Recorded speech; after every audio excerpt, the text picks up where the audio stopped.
Hello, everyone, and welcome back to the Player 2 podcast. It's been a year. Oh my goodness. Well, hello, everyone. My name is Tobias, and that's Nelly right there next to me. Welcome to the new year, everyone. It's been a little bit. Life has been a little crazy. We're still here. We're still doing the podcast, but life kind of gets out of hand, especially during the holidays. Schedules change. And yeah, but we're here to have fun. We're here to talk about games. I do want to dedicate a beginning part of this episode before we get into the games. 2026 has already been off to a chaotic start. We started this year with AI generated child abuse photos and stuff generated on X. Women being sexually harassed by people who tell Grok to undress them. The US invaded and captured the president of Venezuela, and now an ICE agent shot and killed a mother in Minneapolis. Her name was Renee Good, and I think at this point we have all seen the video. Um, I mean, there's not a whole lot I think that we can say. This is just a video game podcast, but I think it would be almost disingenuous to mention it because, at least over here in the States, things are very chaotic right now. I think we've both been waiting for kind of what that other shoe is to drop. And I think 2026 has been weird in a way where instead of January being slow, we're right back to the chaos. So that's all kind of top of mind right now. Um, we here in the US, we have a fascist government that is currently in power. And Pretty we are much, and we yeah. are seeing that not just bleed into the people, into communities that are labeled the other and labeled dangerous. Now I think a lot of people are finally realizing that they will also come for you too. That is how fascism works. That is how oppression works, and it's how it thrives. So you know, while we're not going to be delving into the complexities of that here on this podcast, I think it would again just have been disingenuous not to mention what is going on right now, and I think is going to be a big just player into the discussion this year as we look forward, but also as we look behind us. So with all of that out of the way, um, yeah, I mean we're gonna have to spend this whole podcast building those vibes back up. Yeah, Um, there's no delicate or right way to address this kind of stuff, and to go any further would be to make the whole podcast about it, and yeah, that's not really what this is, but it is important to mention because it is going to directly affect, what goes on here, what our 2026 looks like, and what a lot of the viewers' 2026 looks like, and yeah, a lot of people, even me, I don't really have that many people to talk about it, discuss it, or take a second or a moment to realize what's actually going on. So for to peer out into the endless void that is the internet, and to hear that and to recognize that you are also recognized is important. And I think that's all we have to say about that. yeah. And just one small other thing to mention as well. I think we saw in 2025, especially, is with the current people who are in power. It does have an effect on games and the industry. I mean, there's a whole subsection of right wing grifters who Hmm. um will call just about any new game woke or whatever the case is. For that there's a big right-wing space in gaming, but also not mention that, but like actual policy decisions. Tariffs were a huge story last year, and how console prices went up. There was a lot of confusion and worry about how the Switch 2 was going to release. So these events and just kind of what is going on in the world still has effect on discourse, and it still has an effect on the industry at large. So I think it's important to um, you know, to mention that as it is already top of mind for this year. But before we can kind of look forward, we do want to look back as we did miss the Game of the Year conversation. We kind of missed that end of the year Game Awards talk. Something we wanted to touch on. So we're going to kind of do a bit of a condensed version today. So kind of the first Oh thing we yeah. want to go over is kind of a quick overview of like the best games we played in 2025 because we didn't get to do our end of the year lists. Breaks my heart, but we're doing it now, so it's fine. So we're gonna give kind of a couple of just kind of runner ups. I think how I want to structure this, we're doing this all in real time. We'll both kind of give off the games leading up to it, and we'll both go over our game of the year. So Nelly, what games were kind of in I guess competition for your game of the year? What were kind of your runner ups? And also, these are not just games that came out in 2025, but just games we played in general. As that's how we do our game of the year list, as we play a variety of different games, not just new ones. Oh, and I'm excited to talk about the even wider variety that I'm playing now later. But Heck yeah. as for 2025, I for the longest time up until I'd say Dispatch came out, Expedition 33 was the just there was nothing that could compete with it. Nothing that I had gone back to from my backlog through. There was nothing that was coming out that I could feasibly play. I think KCD2, if I was able to get to it, might have been a competitor, but I just didn't have any of the time last year to get to that. But Expedition 33, top of the list. I molded over when Dispatch came out. I played through a bit like twice. I just Expedition 33 just is a whole package that I just cannot deny and couldn't be denied at the Game Awards either, obviously. So I'm not going to spend too much time talking about it right now. No, specifically, a couple of games that I was able to get to from my backlog blew me out of the water. Um, I'll start with Far Cry 3. Far Cry 3 is, as of right now, my favorite Far Cry game. Undoubtedly, Amen, brother. it's got Amen. everything. It's got a great and crazy fuck ass protagonist that when I first played it could kind of relate to a little bit, as a little Eminem shithead. But nowadays it's sort of just kind of ridiculous. And I like that. It's fun. But the gameplay, the world, the environment, how you Voss. interact with it, and how you are encouraged to discover new areas, new animals, new unlocks. The diegetic upgrade system where you upgrade your character and it shows up as tattoos on his arm. It's just a perfect game and I love it. And unfortunately, it soured Far Cry 5 for me. Don't even want to talk about Oh, that right now. I we can touched Far unpack Cry that a different 4. day. Definitely, definitely. But I touched Far Cry 4 and it's got some potential. I think it is definitely more of Far Cry 3 and that's a good thing. I just again didn't have time for it. Tried to get to it after 3. Was 30 FPS on every platform that I tried to play it on. So I jumped to 5. But Far Cry 3 definitely up there. Top 5 definitely. The next game I want to talk about is Lies of P. And this is another Ooh. game that I wasn't able to finish, but I started it on PlayStation Plus, and I have since canceled my subscription. I'm trying to 2026, literally only 2 subscriptions, and I'm cool. PlayStation Plus not one of them, so I don't have it on PlayStation anymore, but I did buy it on PC.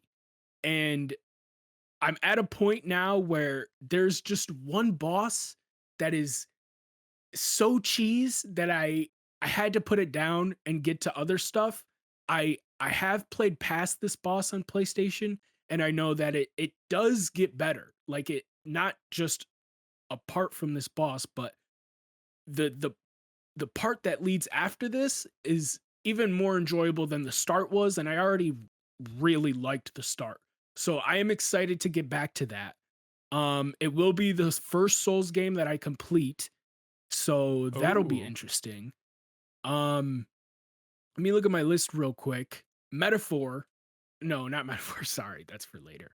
Um, Oh, okay. Oblivion Remastered. I played that for the first time. That is still a very janky game, still as broken as it was when it came out initially back in I think like 2009. But I still really enjoyed it. I lost like 2 hours worth of a save because of a bug, but I still completed it, which is crazy because I really do not complete games, especially at this time. When I was done with Oblivion, I finished GTA 5, and I was talking to you about this recently. I think Mhm. I gave it an 8 when I finished it, but that's a crime. GTA 5 is a 9 at least. I I still have haven't been played it. reminiscing about it. I've been thinking about it. It is so good. And it's made all the better thanks to having completed Red Dead Redemption 1. Started Alright. it last year. Most of my playthrough was last year, but I didn't finish it until like the second of this year. So it is the first game that I completed this year, but it's it's right underneath Dispatch and Expedition 33. Red Dead Redemption 1, I think I like it better than GTA 5, just slightly, but it's still not a perfect game. It's still it kind of trades off like in the beginning it's very slow, but it's very scenic and very calm.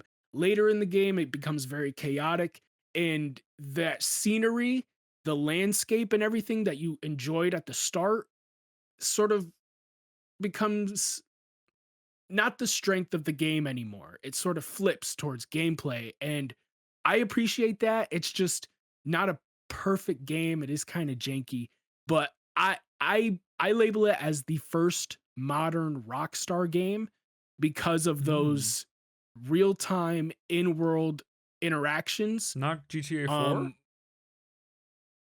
I don't think GTA 4 has what I'm referring to. Okay. In GTA 4, you obviously have missions. You go to an area, you enter a building or an alley, and a cutscene starts.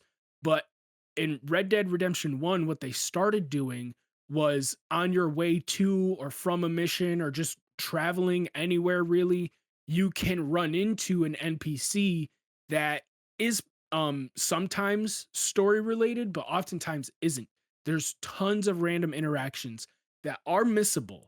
You can fail them Gotcha. and they won't show back up. These missions are mocapped. These missions are very these they come in like 3 stages. Sometimes I think some have like 4, but there's usually 3 missions attached to like an NPC and each NPC is completely its own character. A lot of them are it's kind of done in a way where it's like we don't really know what to do here, so we're just gonna make this NPC fuck something weird. This NPC fucks horses. This NPC fucks corpses. So there's a lot of that, but there is also a lot of like, oh, this lady's sick and she's trying to meet her family, and then you get her medicine, and then in the next mission you find out that her family's dead, and then in the final mission she dies, or you can save her, and it's I love it. I love it. And the fact that they're missable makes it kind of better because you're like, okay, I have to do well here. I have to pay attention. I have to get this right, or I fail and I don't get the achievement. And popping achievements in this game is very fun. I love the combat. I love the story. It it's like the second game where it's kind of slow to start, but it picks up around the 2-hour mark and it just keeps going. So if you don't know about this game from the start, I'd say just give it a couple hours and it'll hook you. Um Honorable mention, a game that I wasn't able to get to but recently started playing this year, which will tie into what we talk about later. There's a game called Manor Lords. It is a medieval city builder with a real-time Oh, I've heard strategy about this one. combat system. Yes, Hmm. last year it was the most wishlisted game on Steam. It is currently in beta, and I believe it's developed by one person. I've heard that a couple of times, and I believe I found the YouTube channel of the person who makes the game. He plays a ton of city Oh, builders. He loves the genre. But yeah, I recently started playing it, and it's a bit daunting because it's very much a strategy game. You very much can't just go willy-nilly building buildings and houses and upgrading them. You have to conserve resources. You have to have the right amount of people in the area and stuff. And it's unique in that way. Also, the battle mechanic that's introduced later on, you have to be ready for that. You have to get prepared for that. You have to make armor. You have to train people. It's very in depth. It very much becomes a spreadsheet type of game the more you play it. But I'm kind of becoming more infantilized by this genre. I'm fully enveloped and I'm ready to spend at least 100 hours on just this one. There are tons of other city wow. builders that I have backed up now, but Manor Lords, that's a game. Once I get I'm shooting, and this is way far off, but for a 1,000-person village, which is very difficult to get, you Okay. beat the game before you can ever get that limit. But you can, free play and keep going and stuff. But that Manor Lords, honorable mention, right next to Red Dead, Wow. below Dispatch and Expedition 33. Yes, So definitely. just to be clear And here, that's about Expedition it. 33 is your game of the year? Yes. Okay, well then I In guess I'll just say it's mine too. You know, Yeah. it's Yep. just It's I know we've already spent honestly, we spent a good amount of time just on this podcast in general. I'm sure there's like a decent percentage that was spent talking about Expedition 33. But I'll I try to be quick with it. yeah, I'll just kind of add that I guess just from I don't know. Like there's a lot of games that I connect with on a very deep level or games that I very much enjoy.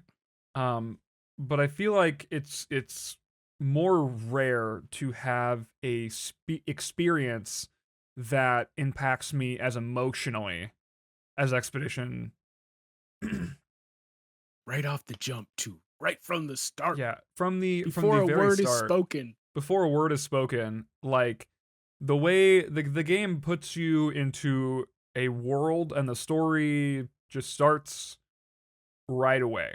It doesn't take its time uh to build up the world. It doesn't take the time to build up its characters even to a decent extent. It just throws you into a world with these already established characters and relationships, and to do it in a way that just like works and that you feel what these characters are feeling, what Gustav is going through during the intro, meeting all the other characters and setting the stakes as they are already at like the height of okay, well, here we go. We're doing another expedition is just brilliant work. And especially coming from people like this is their first game as a studio, I think. There's a story behind the game is just brilliant. But going back to what I was saying, it's very rare for an experience to have such an emotional impact. I won't go into details, but at the end of the game, you make a choice. The developers have talked about that there is not I guess, a canon choice. There's not a good or bad choice. There, both are choices that have their consequences, and I don't frequently have to put down the controller when it comes to playing games. I just will go right through and I'm in it. I could not make that choice in that moment. I had to sit with it and go process it with my partner. And once I did that, I sat with it and like I really decided I don't know, just being able to like be put in that story and being able to decide like for these characters was just such a moving and brilliant experience, especially because it's not It's so coming back. I It's all know, coming back. And I especially want to since it's talk not about it. We got so to do a whole episode on that, yeah. man. Maybe we'll do it Because on I the want to talk to, we'll do it on the because it game's chose different anniversary. endings. Yeah, we'll do it on the game's anniversary. How about we Hell can yeah. 1 year later we'll go into, full spoilers. but just the Oh, way yeah. that it gets you to care so much about these characters and the world and just their well-being because of how well realized they are is just so brilliantly done, and it really stuck with me. I cried. I broke down after like the game ended, and I know a lot of people have described experiences where it's like, oh, I played Expedition 33 and now I can't enjoy anything anymore because it was just so good. It was short lived for me, but just having a game that was just so impactful, I think, is just kind of what makes Expedition 33 such a great experience. On top of memorable characters, great combat, a extensive post game that you could have so like an unfathomable amount of content. They added I can't more. wait to get back to it. Yeah, it's a game DLC. exactly. Free DLC. Yeah. So it's I said this I think in my review that I did over on Backlogged.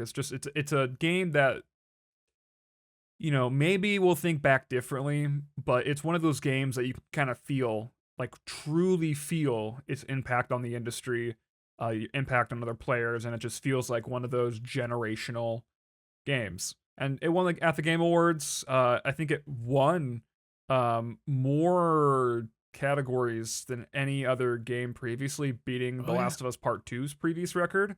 And what a game to be compared to, in my opinion. Um, Yeah. I think the only game that beat it out was Battlefield 6 for sound design, right? and then Player's Choice. I don't remember off the top of my head, but there were. It was nominated for. It won most of the stuff it was nominated for. Yeah. So we're on the same page. Expedition 33 is a masterpiece. It's fantastic. But I also played a lot of other games in A lot of 2025. new games too. Oh yeah, it was quite a big chunk too. I played and finished. Oh man, I haven't looked at my stats in a while. Over 10. I'll say that. I think it was. I want to say it was 11, but I could be wrong. Um, Almost one new game a month. That's crazy. that's I a way to wish. put it. Yeah. But yeah, I played 42 new games to completion. I got to play. Yeah, it was just a great year. I got to experience a lot of new stuff. Um, I want to throw out an honorable mention because this doesn't kind of come up in the top five. Well, I guess it is a part of the top five without the other, without Game of the Year, but I digress. Chronos: The New Dawn. What a brilliant and great survival horror game. I have never played a survival horror game that had such a tight combat loop. The combat loop, the resource management is so finely tuned and it feels so satisfying. Whereas a lot of other games, even like Resident Evil, you get towards the end of the game and the mechanics to resources kind of just, um, I guess it just starts caving under pressure. A lot of survival horror games, you'll end up with so many resources where you get to the end of the game and kind of that pressure and like mechanical feel just kind of starts to break down. That does not happen at all in Chronos and New Dawn. And it doesn't fully commit to, say, something like Resident Evil 4 or Dead Space, where it just is so super action focused. Your character moves very slow. Sometimes it can feel clunky, but because it is slowed down, they are able to amplify the action not through speed, but through very like precise and quick decision making. And I think the way they did it, it just makes it stand out so much. And also, really just continues with Bloober Team's work on Silent Hill 2 remake. The game looks, again, they are industry leading when it comes to their art direction. Um, I know a lot of people at this point, talking about graphics kind of feels old, and it is an Unreal Engine 5 game. They've gotten better working with it. The game runs better, but the game also does look incredible. Like there is just no getting past it. Um, I'm really excited to kind of see what they do next. I know we have a Silent Hill 1 remake coming from them that was announced. And they started a countdown to Valentine's Day to announce something new. So we'll see what Ooh, that is. Um, nice. but yeah, still continuing great work from Bloober Team. Shout out to them. Bloodstained Ritual Hell of the yeah. Night is my next one. This kind of enters my Nice. official top 5 Nice. territory. Hell yeah. Bloodstained Ritual of the Night is a Metroidvania headed by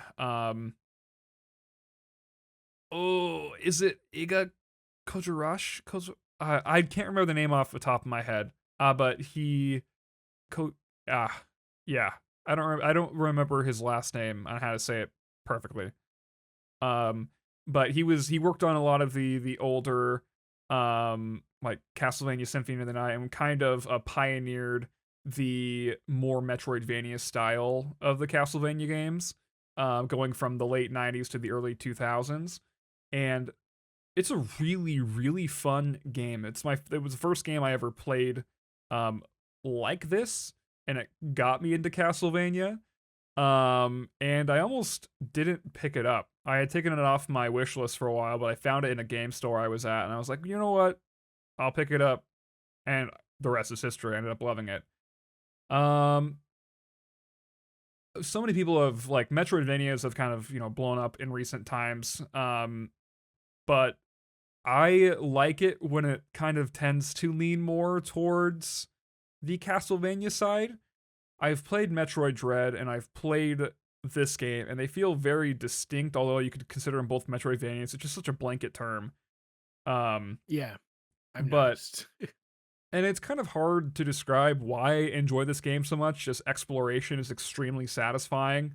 Building up your character, kind of leveling up in those RPG ways where you have stat altering gear and stuff like that. It reminds me a lot of Terraria, which is kind of weird. Mm, Just where there's okay. that constant sense of progressing your character, getting stronger, more powerful, taking on new and harder bosses. So I think for me, it's really just that sense of exploration and character building that I really like. Bloodstained, the Scarlet Engagement, it's like a prequel to Bloodstained, comes out this year. So I'm quite excited for that. Oh, hell yeah. Yeah, it was a great way. It was one of the first games I played for the year, and I think I remembered talking to you about it. Um, I think we had recorded our game of the year stuff for last year, as I was working through that. So just super fun. Yes. Yep. Um, Next up is The Last of Us Part 2.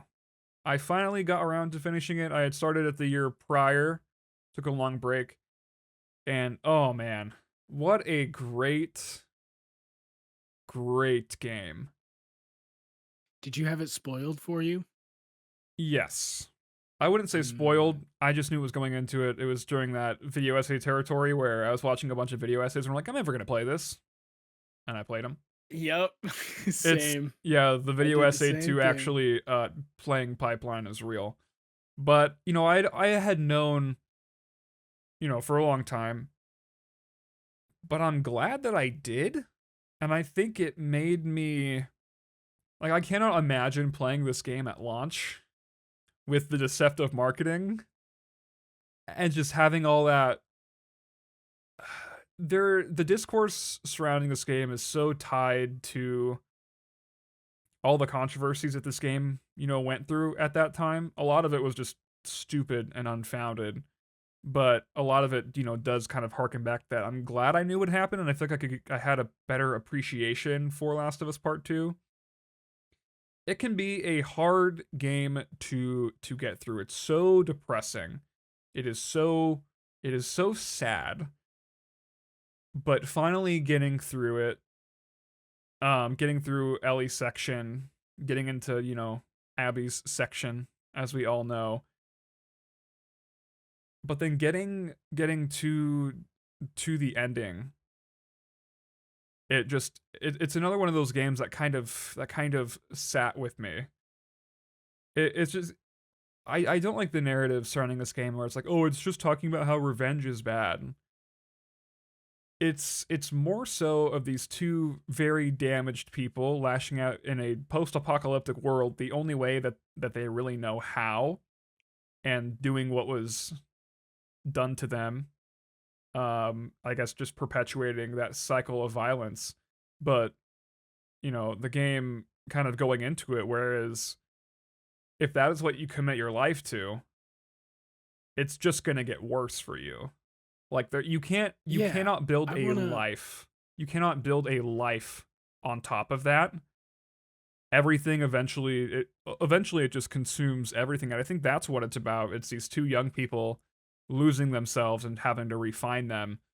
And you even get to see that with like Abby and people, saying, "Oh, she got away with it unscathed." It's like, no, she even like talks about in the game where it didn't really change anything for her, and she realizes that, and tries to start anew. And you kind of see that with Lev, and I can't remember the other person's name. But then Ellie comes in, and the rest is history. But I think the story is way more intelligently written than it's given credit for. And it is one of those games where, regardless of how you think about it, or if you think killing Joel was the right choice, um, I mean, I think that's just public knowledge at this point. It's yeah, I kind think a of lot of I wanna take a moment to talk about this because I take what I say with a grain of salt. I own the first one, never beat it, never beat the second one, but I know. So, like, yeah, it just capitalizes on, like, that title of The Last of Us and what us as humans will still be doing during The Last of Us, if that ever happens, it and how self-damaging that could be, but we still do it in the face of, like, everything telling us we probably shouldn't. And a lot of I remember specifically a lot of people, at least what I heard, a lot of people had a problem with the idea that Joel was not gonna die, at least that early, So, because I believe in the marketing, they deceptively edited it, so he showed up in what seemed like later parts of the game. So at the that was start, you're not kind of good. That was not okay. That should I that was ridiculous. I personally, again, I've never played the games, You're and just I setting yourself up for can't. failure at that point. The only time I think anything that I've experienced has done that is Infinity War. Do you remember the marketing for Infinity War?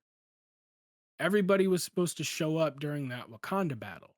Hulk wasn't. Ye I do Banner, feel like that was a little different though, but it's still not good. But this was like Joel was the main character. It'd be like saying it'd be like I don't know. Let's say it'd be like I don't know, Spider-Man being in that, and then like instead of getting snapped at the end, he gets snapped at the beginning, where it's like, well, that's just what? Like it's just so bizarre. But I think Joel's death in like The Last of Us Part Two, I think I guess shut down nuance almost immediately because Joel was such a well beloved character. And yeah, but I think the story, for everything it is, I do believe fully in my heart that is a very well told and well written story for what it is trying to accomplish. And I think the fact that they were able to be so bold and so confident in the execution of that idea, I I think it just sticks out as something special, even though I mean I don't like it as much as part one, but I still think they are two very spectacular games. yeah. Um, I do think that the talk and subject of deceptive media or like deceptive marketing is it's difficult, especially concerning The Last of Us, its creator, and what they have to say about Israel and the media that goes on there. Not to bring the temp back down, but that is an issue. However, when it comes to marketing for media that really has, at least in my opinion, no real like everything's got bias, but nothing overtly. I feel like I would appreciate the game more if I didn't have it spoiled. Like if I played The Last of Us 1 and 2, I might not like The Last of Us 2, but at least I would feel more about it. At least I would think about the things that it's trying to do more. But because I watched the video and don't really plan on playing anytime soon, I can kind of just go, "Oh, I get it from that guy's perspective and I really have no other You should still perspective to go play it. off of." So, I was worried about that, but I think actually sitting with the because of how it is structured, watching someone talk about it and going through it sometimes can be two completely different things. And I got so much out of being definitely. able to actually sit with it. And I think that is just a testament to how well done, how well executed, and how well written it is. Even if some of those decisions do cause some friction, especially having Ellie's perspective and shooting over to Abby's. It's a choice. It's a choice. It may not be the most engaging one, but I think from a story perspective, being able to play through it and get the whole picture of it, um, even though it's not my favorite choice, I still have a lot of respect for it. Like AAA games Yeah. don't And really that's do that. that's kind of the reason why I'm waiting to play it because I respect it. I'm hoping a lot of the specifics in, you know, larger details get lost on me the closer I get to playing it because that structure is very intriguing to me. I know that the guy explaining it to me wasn't doing it justice no matter how hard he tried.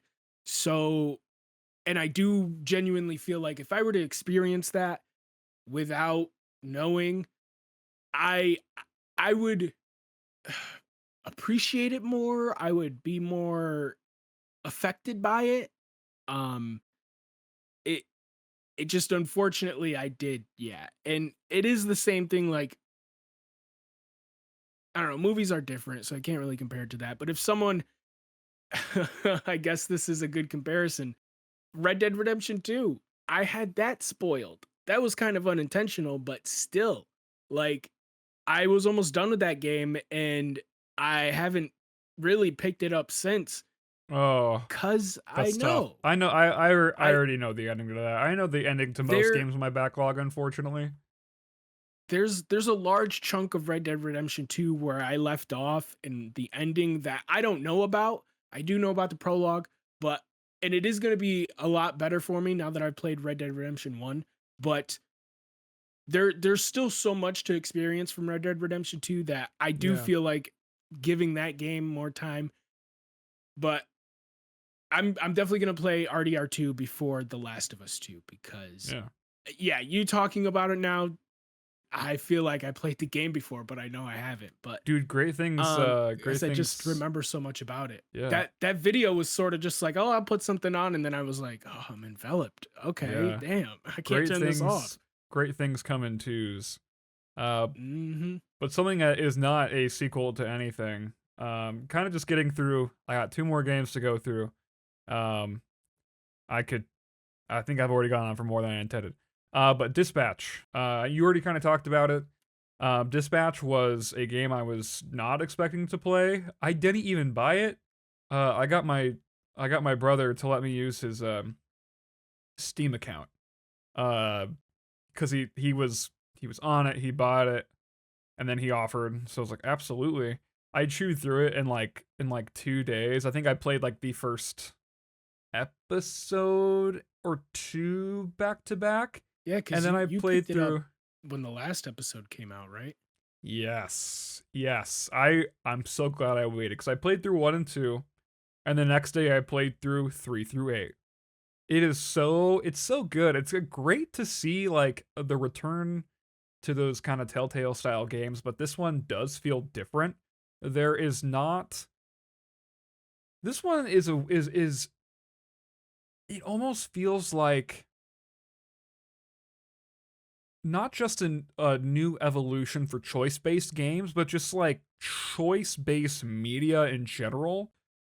We kind of saw during the pandemic, like Bandersnatch. I can't remember exactly the year it came out, but kind of like Oh that yeah, choose for like yeah. for like movies. But like this That almost might have feels been like 2020 or yeah. even earlier.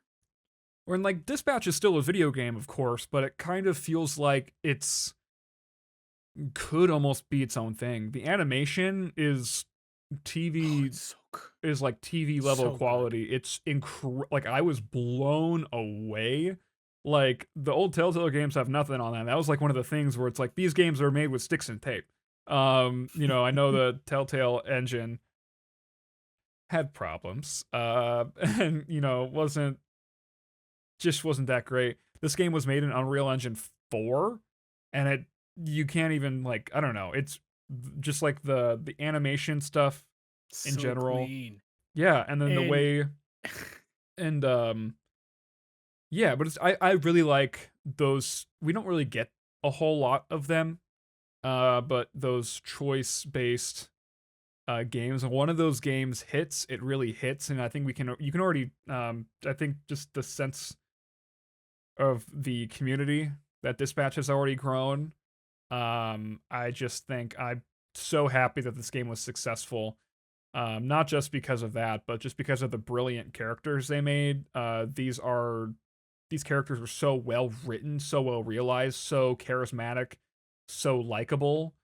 Um, and I think that kind of quality has not been quite captured in a game like this before. Um, and I think just this one season, I like alternative superhero stories. I just do. I'm mhm. not too into DC. I'm not too into Marvel. I have like heroes and superheroes and villains that I think are cool, but I like stuff like Invincible.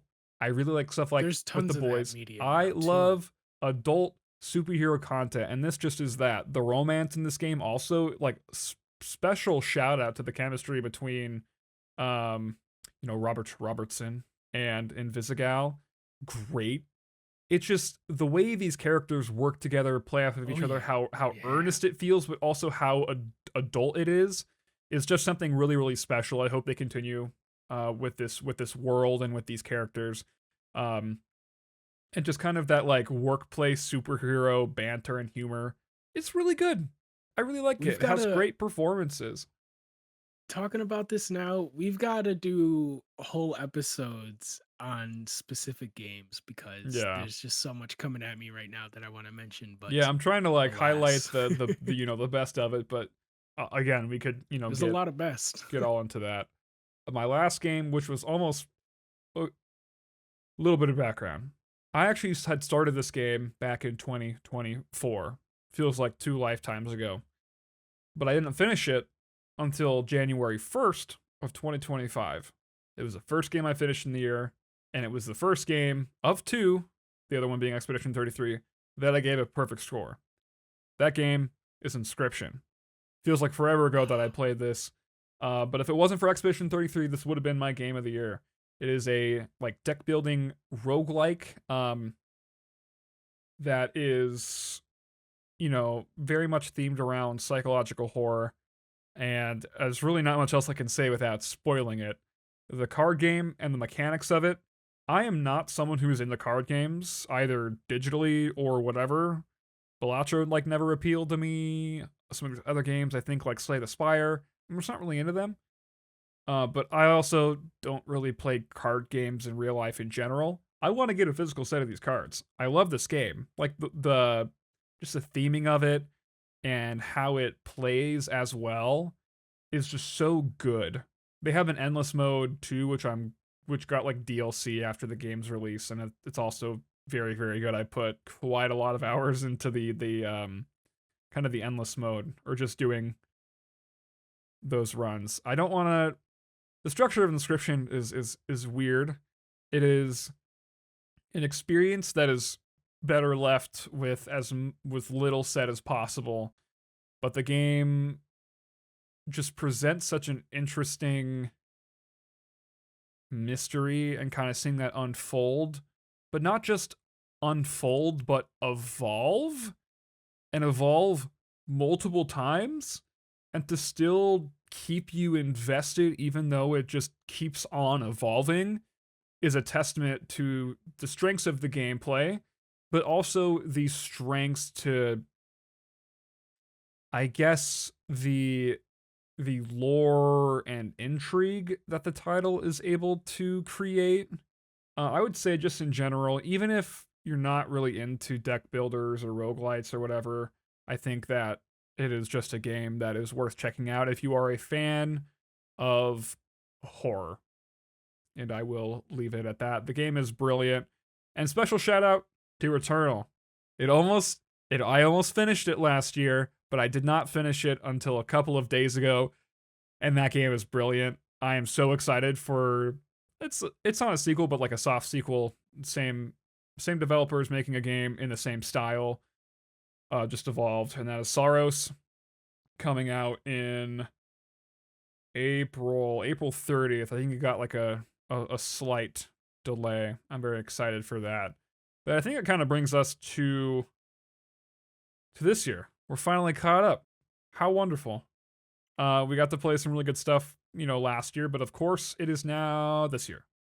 And you know, the year has already started off very, very fast and very chaotic. But I'm very thankful that we're gonna have good games to look forward to. And I think, not just in life in general, but I think it's also gonna be a pretty chaotic chaotic year for the games industry to see kind of where pricing goes, to see where that RAM shortage is gonna go, to see if current hardware skyrockets in price even We more. still Are don't we have gonna a see? price on that I Steam know, machine. I know. Just to kind of see where this stuff Ugh. goes. The Switch 2 is gonna get a price hike. I feel very comfortable knowing that I have all the devices I want. I got a PS5, I got a Series X, got a Nintendo Switch 2. I've got the platforms. Just kind of just to see where, I feel thankful and very sheltered from that specifically. But I mean, we'll see what GTA 6 costs if it even comes out this year. So I think there's a lot that's up in the air, but I think the one thing that is holding this year together is the great releases, or at least hopefully, we all hope that these games are going to be great. But all of the exciting games that are going to come out this year, and I think it's going to be the first year that really actually feels like we've actually hit next next gen, I guess, in quotes, kind of across the board. It seems like a lot of, the leaps we were maybe expecting for this generation, that we are going to kind of start hopefully reaping those rewards, so to say, just from, what we've kind of seen so far in games like Resident Evil Requiem, which we'll talk about, Marvel's Wolverine, which we'll talk about, GTA 6 I, if it comes out. I think we should right here, right now, decide or not in a bet, but like see, do you think GTA 6 is coming out this No, year? no, I don't. Okay, so we're on the same page. I definitely don't think it's coming out this year. I think there's too much internal strife. I think they're not giving any sort of leeway because they're fucking Rockstar. They've got all the money in the world. So they're just gonna push people out, slowly work on it, and it'll come out when it comes out. And it's crazy because I work at a gas station, and there are every person who comes in to talk about video games will mention GTA 6. It's kind of fucking crazy in all honesty, but I don't think it's coming out this year. I There's no shot. No, I don't think so either. I think it's because we got more of the marketing materials. I was actually pretty confident that they were going to stick with the May date, but when it kind of got like pushed off, but it wasn't. I don't know. It just kind of felt like it was more of a quiet. Oh, hey, by the way, we're actually pushing it back to November. I mean, we got like no like real new marketing material, anything like that. I just feel like, and Rockstar's Rockstar, they'll do whatever they need to do. I don't keep up with like leaks from industry reporters really when it comes to games. Um, because at the end of the day, if it's not like official, like I and things are still up in the air, things are kind of all over the place. The game hasn't released yet, and so it's kind of hard to look back when you're in the current moment in time and kind of see what the narrative is. Um, but I just don't feel like it's gonna come out this year. November, like late November, feels like a really weird date to put it at. Yeah, Like I it feels like they pushed it back literally as far as humanly possible. I do think though, if it does not release in November, it's gonna release next year. I think that is kind of, and I think they've got a single, like at least one more delay in them, I guess is to so to I say. I think don't think they'll what repeat it they're gonna after a next delay.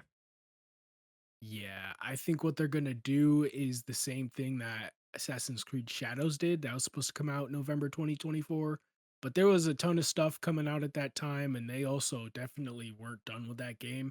So they pushed it to March or April, I believe. And that game actually came out pretty well received. For Got Ubisoft decent standards. scores. Yeah, yeah, especially nowadays. But I think if it comes out in November, it's not going to be feature complete, especially considering what they're doing with GTA Online and the things that they're implementing into that game to sort of test out for GTA 6 down the line. It just, it's a mess. So, yeah, November doesn't seem likely. I'll eat my fucking words and buy the game if it comes out in November, but yeah, I don't see it coming out this year, which is fine. I'm totally okay with that. Take your time. Pay your fucking workers, respect them, please, Let them if that's what it unionize. takes. Exactly. Um, they are what make the industry go around, not your fucking money bag. So, uh, humble yourself, please. Anyways, I think we should move on because GTA 6 could take up a lot of time. What other than Wolverine? I guess if you want to talk about Resident Evil 9, we could jump into that for a bit. Oh, it comes out in less than 2 months. I am Next month, so baby. excited. And last time that we talked, there was no official Leon reveal. And now, at the Hmm. Game Awards, it was news to nobody, but Leon is gonna, it was so hype. Like just being able to see him, in that trailer, just makes me even more excited for the game. And to know that this is gonna be a culmination of what the series has been to this point, where it's kind of a soft celebration of 30 years. I think just kind of seeing, and the way that they're framing this game is the best of new and old, which I love. And if done right, this really could be the ultimate Resident Evil game. And to know that Leon's not going to be how Chris was in Resident Evil Village, where he's kind of pops in and out throughout the game. He's not the focus, and then comes in for like a one-off actiony mission near the end of the game, Yeah. where it's going to be more like an Alan Wake 2, another fantastic Hmm. game that does have that dual split protagonist, is able That's to tell two stories, interweave them, fucking interconnected. add that onto my list. I I gotta add know. that on my list. And to know that that Grace's sections are going to be more of that visceral Resident Evil 7, the parts of RE Village that are very horror, very terror filled, but then having that coupled with Leon building off of like the combat of the best of the combat of like RE4. Are you kidding me? That is awesome. Hmm. If those sections can feel just as good as one another, and there's not sections that feel, it's like, oh well, this feels like it was a main focus. If they can make both of that and shove it together and make it work, this could be one of the best games in the series. You don't only just have a new character who has seemed very interesting so far and has is a new character, but also has like deep rooted connections um to the Raccoon City incident because of her mom, Alyssa Ashcroft, and seeing how those connections to Umbrella and things are unearthed, but also having a protagonist that we can really learn about, and seeing what makes her so special in the eyes of the villain here, and why he needs her. um Getting to have like that really mysterious element to it, but then also having it with Leon, who is always just a joy to see. I'm really excited because it feels like to me that I guess this is just what I want. Um, but we've Yeah, seen it's it's the trilogy to end all the yes, trilogies. that's what It's I'm the talking like you about. said, the culmination Yeah, of all the characters, the story arcs, the engine. I'm excited just for almost every aspect of this game. yeah. I I wa- really am. I do want to add to your trilogies thing, because I think this could be the end or end ish of Leon's trilogy we've seen up to this point because of the way this game is framed.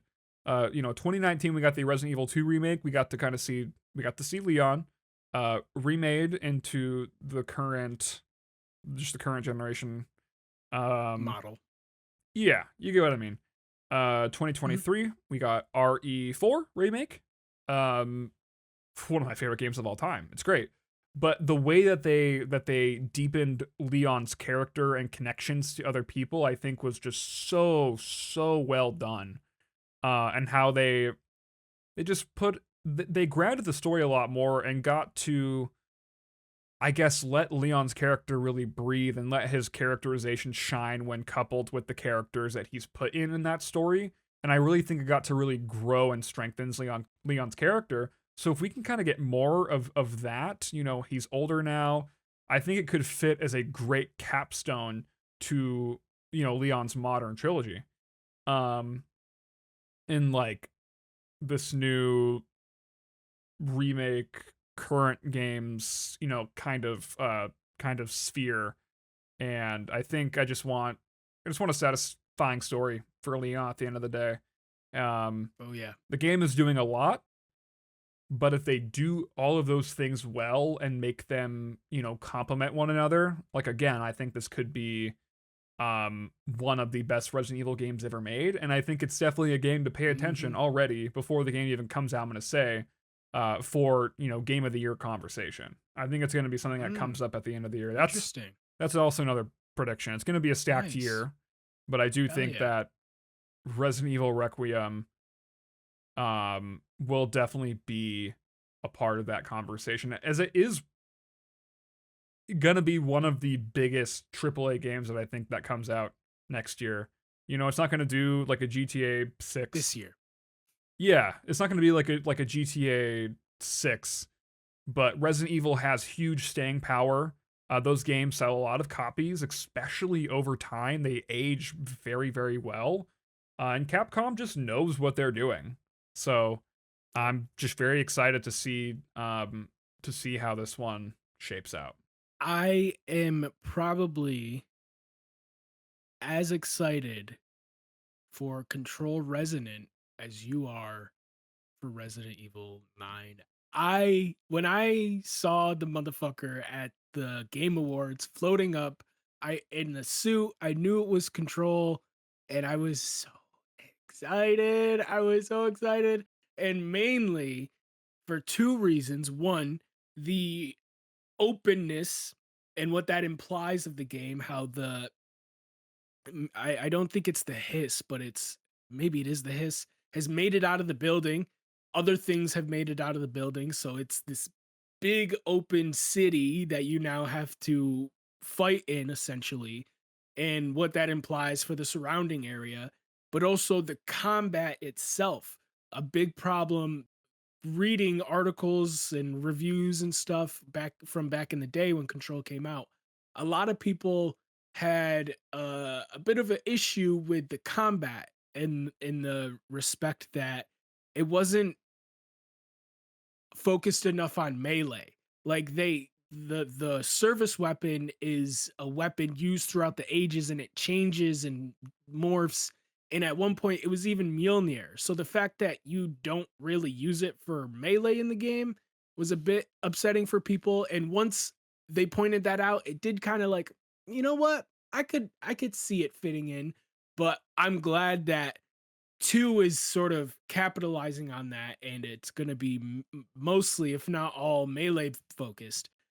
The just the viscera and the detail of it all. I'm so ready, and that's that's my kind of horror. The kind of like edging on horror that's like, what's down this hallway? I don't know. I'm definitely scared of it, but I'm also about to beat the fucking shit out of it. So let's get going. I love that sort of mix of emotions, and Control does that great. I think Alan Wake 2 does that very well, almost too well for my liking. I think Control Resonant is going to sort of be that culmination of that sort of gameplay. And I'm super excited for it. I'm excited for that character to see where he goes too, and learn Yeah. about Jesse and all that, and the scientists and everything. So it's gonna be a good year for new games. But what else are you excited for? Do you have like a stuff on your backlog that you're specifically trying to get to? Oh. Um when it comes to stuff in my backlog, I can get into that here in a second. But, Control Resonant, um can't believe that one didn't even come to mind. That's just how crazy this year's going to be. It's always a treat when Remedy comes out with something new. I played Alan Wake 2. That was my first Remedy game. And then of course I cleared out Control, Alan Wake. I even went and played Quantum Break. I like their design philosophy, and I think that we're at a point with Remedy where I think they've finally hit their stride. And they've Alan Wake 2 was just such an evolution of what came before, and was such a perfection of the kind of ideas that they wanted to embody in their games. That I'm just so excited to see what they do next. Remedy's always trying new stuff, like how this game is going to be melee focused, and just kind of see how that combat shifts and changes. Even in a sequel, they play completely differently. Alan Wake 1, Alan Wake 2, just kind of see what they get to do there is going to be an absolute treat. Marvel's Wolverine, I don't think there's going to be a lot to say about that. They're just Insomniac is great at making Marvel games, even though the Spider-Man games aren't my favorite. I'm just really excited to check this out and kind of see their take on Wolverine. We've already touched on that Bloodstained is getting a new game. That'll be a nice treat for me. I'm very excited for that. Um, in terms of stuff getting through my backlog, that's a great question. I don't really have a plan, so to say, when it comes to this year. I'm trying to be a little bit more intentional and slow down. And to kind of I finished so many games last year that I kind of want to take the pressure off. Kind of go at my own pace, be a little bit more present and intentional for what I do end up playing. Um, but yeah, I want to play more games with my partner, more two-player games. We're playing through Cult of the Lamb right now, as well as Unravel Nice. 2, games Mm. that I very much enjoy. But apart from that, I would like to play more God of War. I finished the God of War trilogy last year, and I'm really excited. Play the PSP games. Play the PSP games. I'm Get, gonna, emulate them if you have to. yes, I am thinking about that. But I want to play God of War 2018, God of War Ragnarok. I'm just very excited. I love Kratos as a character, and the kind of see where the story kind of goes from there with those characters. I'm very excited for. Yeah, I feel Dad of very War, man. Dad Data of War. War. It's Yeah. fucking amazing, dude. And it's not just the gameplay, it's not just the story, it's literally the presentation of it all. Obviously, no spoilers to be had, but um, just the way, maybe it is a spoiler. You probably know already, but the 1 and 2, 2018 and Ragnarok, are shot as a Yes. one shot. Yes. It's a one shot supposed to be take that's visually like that. To me, when I realized that, fucking immediately favorite game that I played up until that point. That was amazing figuring that out. But everything else on top of that too is great. I do think they could have made 3 games. I do think they rushed through the second a little bit, but it's still a great game. It's still awesome. I think it's a little bit worse than the first, because some of the problems are a little bit more apparent. I wouldn't play them too close together. If you could play 2018 towards the start of the year and maybe save Ragnarok for later in the year, that'd be a great way to Noted. play them, or Noted. Ragnarok even later on, because it is the Sony sequel. You know, it is the Yote, it is the Death Stranding 2. They try to switch it up, and they do a little bit. They do a good job at differentiating, making it a sequel, but it's not enough for quite a few people. And to save yourself from that, I just space them out a little bit. Yeah. And I think I would also be. I also just want to mention again. I know I already touched on it earlier. Saros, Returnal. If you haven't played Returnal and you like third-person shooters, you need to play Returnal. It's great. The just the way that game feels to play. Sometimes the rogue like mechanics, can get a little. I don't know what the word I'm looking for is.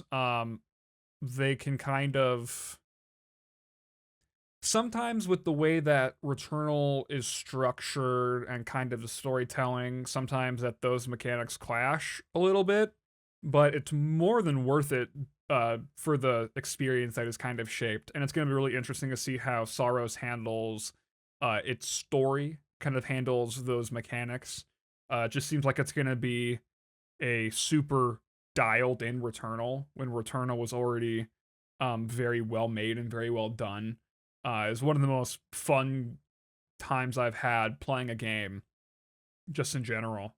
Like it's just so much fun. The world that they're able to craft. Housemarque is at the top of their game right now. Uh, Sony should be very thankful to have them. They are fantastic. I also want to try playing through a few of their old games as well. But that's coming out in April, so I think Resident Evil 9, Requiem, and Saros are gonna be the two heavy hitters for the start of the year. I've got quite a few games that I'm trying to get to. I'm doing a little bit of the opposite of you. I'm stacking my list, but I'm still trying to be organized and, focused on what I'm playing at the current moment. But right now I'm just fucking around in a lot of city builders. Like I said, I picked up Manor Lords, and I'm not very good at it like at all, so I'm watching a bunch of tutorials. But while I'm doing that, I'm also playing other games like there's a game called Town to City, which is a much more simpler game, much more aesthetic game. It's pixel art, but it's also 3D, so it's kind of interesting. And it's just a chill game, build the city, figure out where people go, schools, bistros, farms, all that kind of stuff. Tropico 6 I picked up, haven't started it yet, but it's more of a satirical kind of game where you can build it on an island, and you can make decisions to decide whether or not you want to be more of a capitalistic economy or a communistic society. And it plays into that, jokes about it a little bit, and kind of interesting.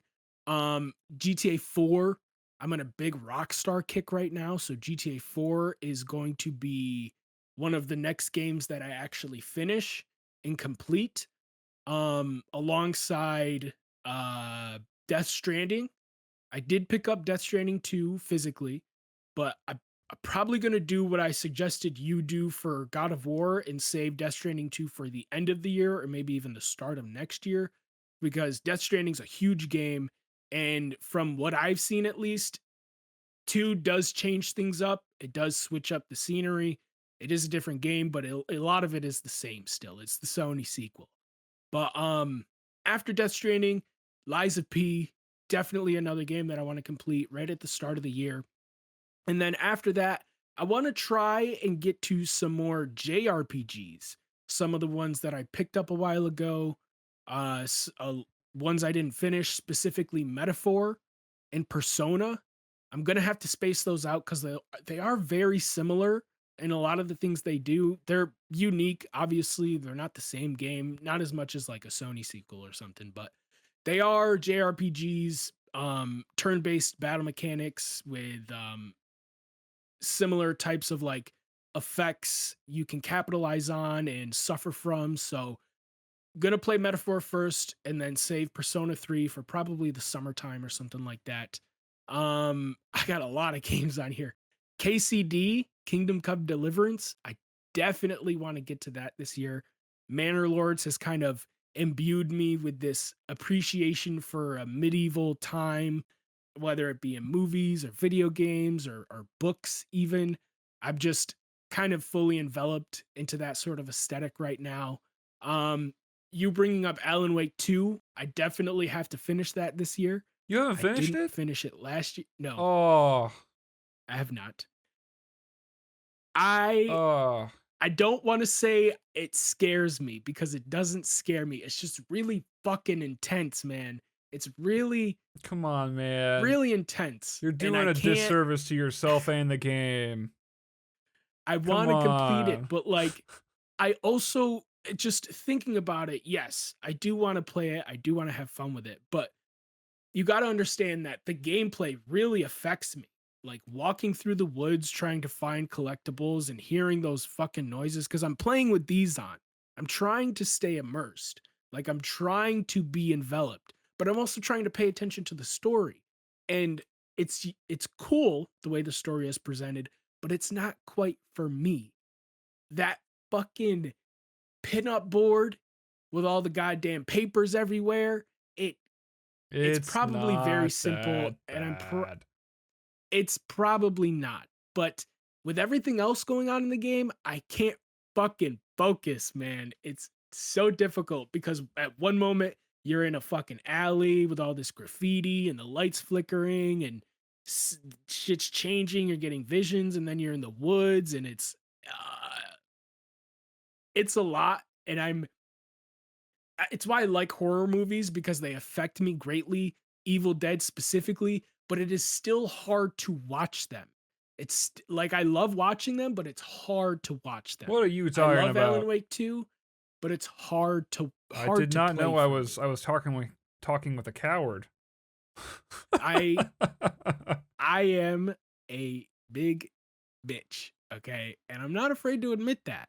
I have spent so long trying to get over this innate fear of horror movies and horror in general, but You can do it. Just you've played Resident I Evil can't, 7, and right? I have. Yes, yes. That didn't I love fix that you? game. That didn't fix you?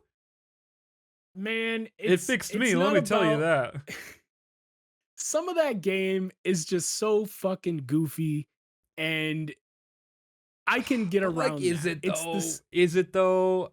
Ah, I don't know. that's That's a different. the the part that I feel like we're missing here is how well Alan Wake 2 during the moments of gameplay doesn't just give you gameplay, good gameplay to marinate in, but it also gives you a lot of atmosphere and Oh yeah. energy. And it's that is just very overwhelming. I feel that heavily. And it is So, something that almost kept me from completing the first one, but oh I wow, eventually beat it. wow.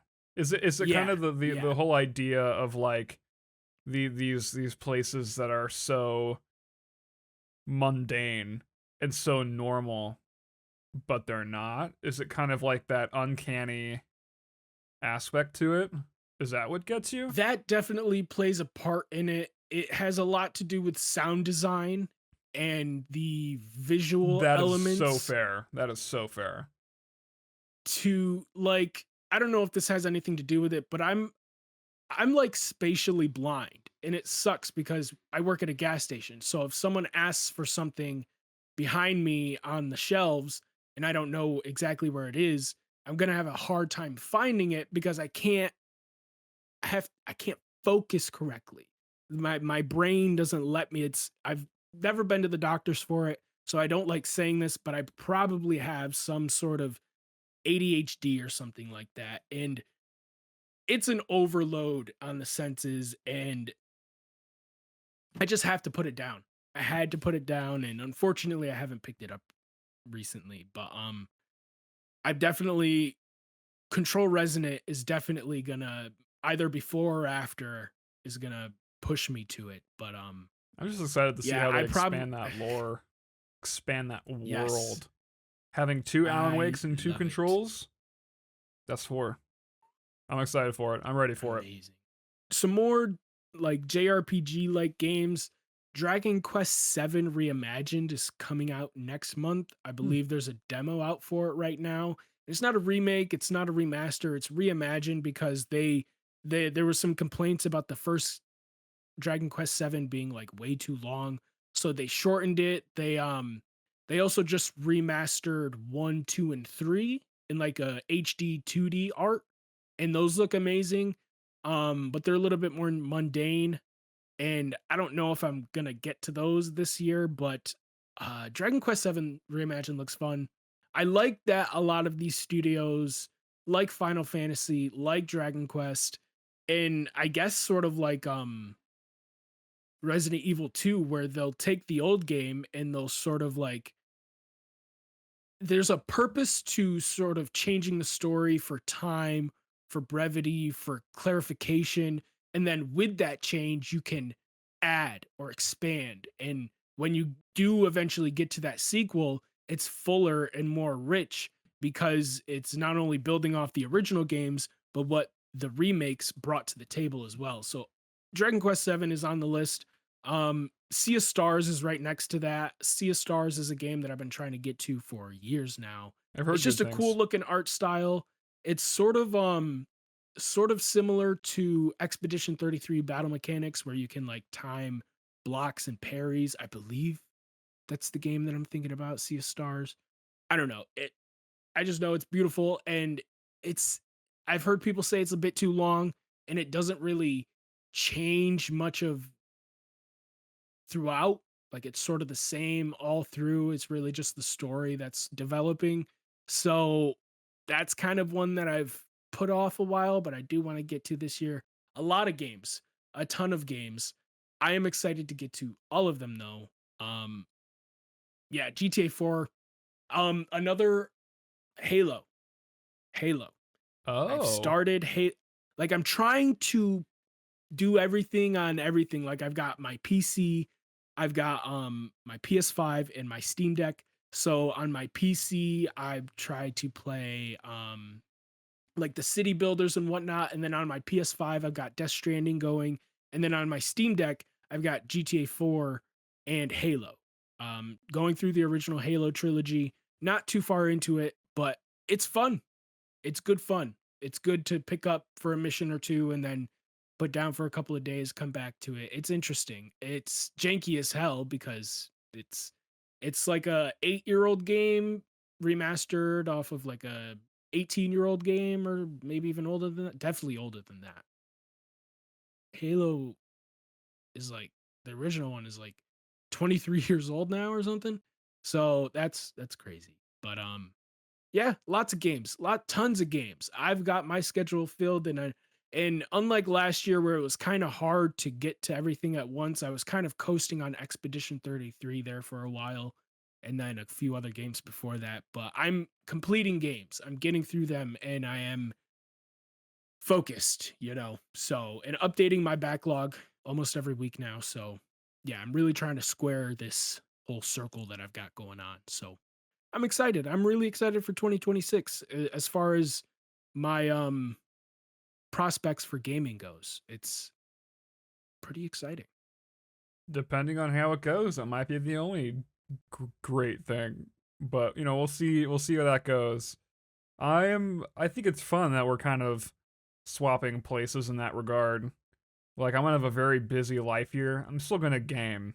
Like that's always baked into it's just one of the few hobbies I have. So I'm gonna obviously complete stuff. I'm gonna complete new stuff. Maybe go back to old stuff.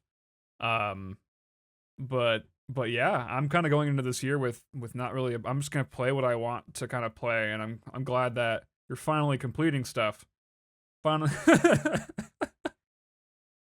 finally gives us you know, oh, the Alan Wake 2 one, man, that hurts. That hurts. But I'm glad you're gonna be kind of, and also just like I guess expanding, playing stuff you've never played before, like you know Halo stuff Oh like yeah, that. Like you know last Death year Stranding. I played through 3 Wolfenstein games. I love that Mm, now.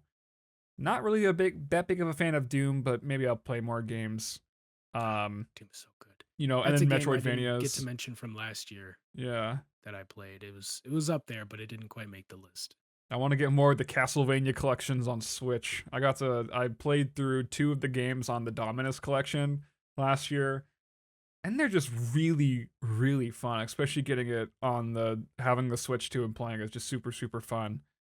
But I think that's a good way to end the podcast. I'm very excited for, you know, what this year will hold, for games, and just to kind of see, um and hopefully, like, this year, like, just from a schedule point of view, is insane.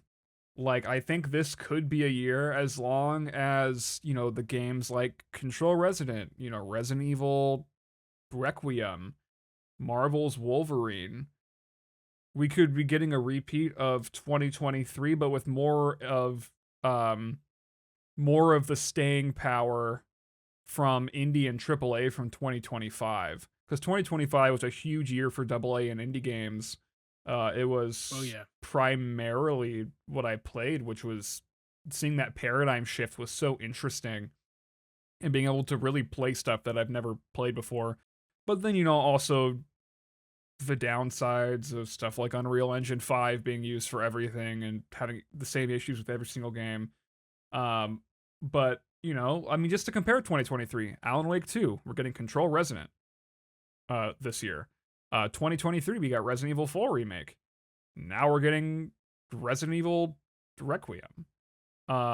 2023 was also Spider-Man 2, right? And now Exactly, we're and we're getting getting Wolverine. Wolverine. And that's not to mention all the other stuff that hasn't been announced. Um, A lot of the indie games, I've got a lot of indie games on my wish list that are coming out this year that I'm not going to mention because I know nothing about them. I don't think I've played any games from the studios, but I'm just excited for a lot of the demos too. There's a demo season coming up. Um, that's always exciting at the end of February. I'm not going to be able to play Resident Evil when it comes out because I'll be out of town and I do have to play that on PS5. I don't think my PC can handle it. So I'll have to wait to come back, but during that vacation, I'll have a ton of demos downloaded. I'll probably be playing those, and then those will come out later this year, and that'll fill all the holes in my schedule. But my schedule's pretty full, so we'll see. just kind of closing thoughts here. Um, Welcome to the new year. Stay safe, everyone, regardless of where you're from. Just enjoy time. Enjoy time. Try to enjoy as much time as possible with loved ones, making sure you stay connected within your community, and if you don't have one, to work on building that. Um, Outreach. Yep. Outreach. It's a very important time to be connected with other people. Be there for Try your neighbors. They will be there for you. try to avoid being isolated. Um, that is a superpower to have when times are tough and the world is going through it.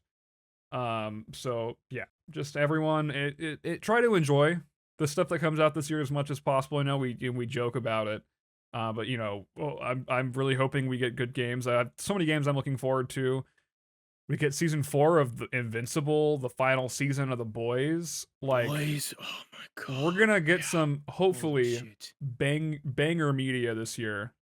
But I'm like, dreading that final season. I'm not ready for it. No matter how good it is or how bad, I'm just not prepared for it to yeah, end.